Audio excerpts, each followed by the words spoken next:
So, Open Study is a social learning site, which means people are coming online to ask for help, and some people ask for help, and some people provide help. That's in essence, how it started. But we all learn for a reason. I mean, not many of us are just learning for the sake of learning. So, for most of us, it's I want a job, I want to do better, I want to earn money.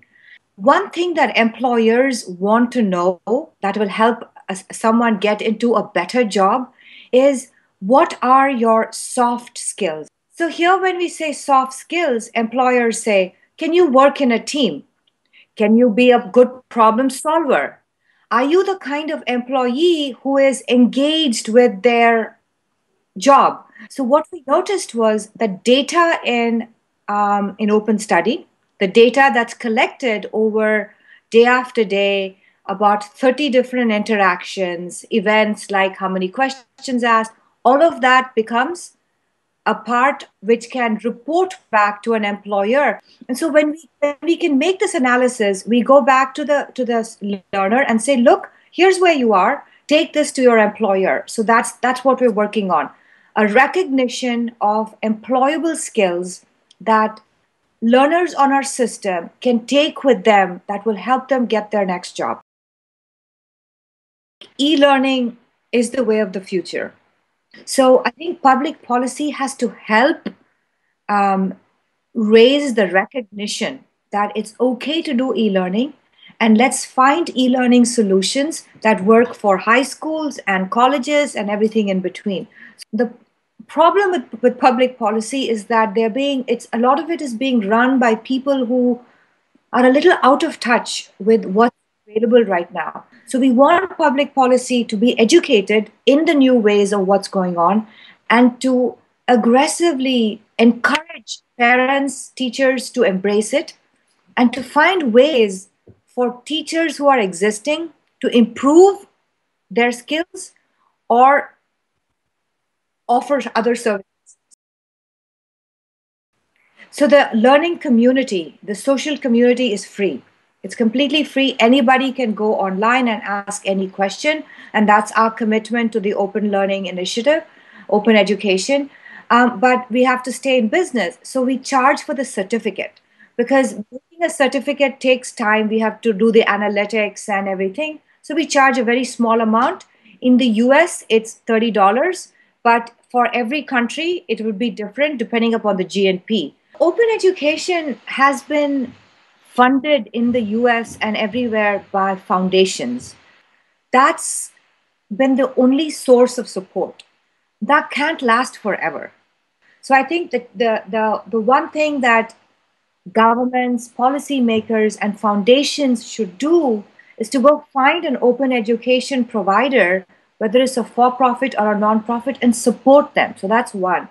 The other thing is people should be learning about it and having and sort of thinking about it more. Open education should reach out and bring everybody into this so they can understand how good this can be and how much value it can bring everybody. So that's what I think. The challenges are acceptance. It's a challenge to build the acceptance because once you have some acceptance, then everybody else says, oh, that's good, I'll just do that.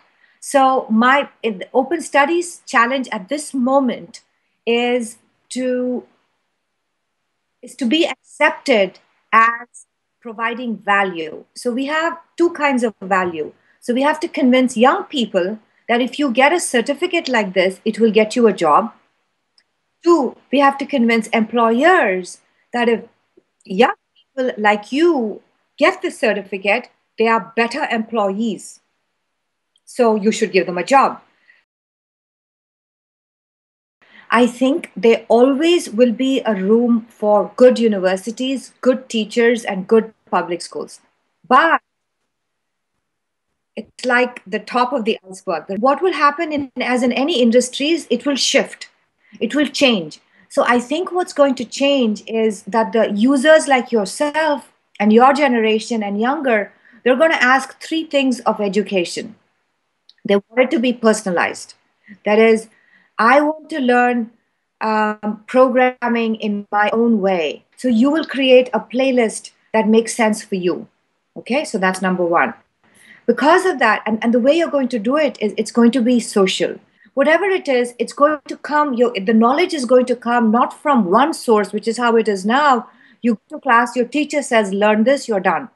Now people are going to say, okay, now I'll ask you, and then I'll ask you. So they're going to ask the social network to help them figure this out as well as help them do it. Okay. Then the third thing is it's going to be user generated. Again, it's the same notion of a mashup, which is I want control. And finally, employers who are at the other end of that path, they're going to say, it's not that important that you have a degree from a university, but if you can prove to me that you know your programming, you're a good worker, you have these maybe 50 recommendations from 50 people who worked with you in an environment, and they'll start trying. And as soon as it starts working, one or two of these streams will become solid. So I see a place for universities and for colleges, but it's going to be less. So if they've got 80% of the attention now, I believe it could well become less than 50.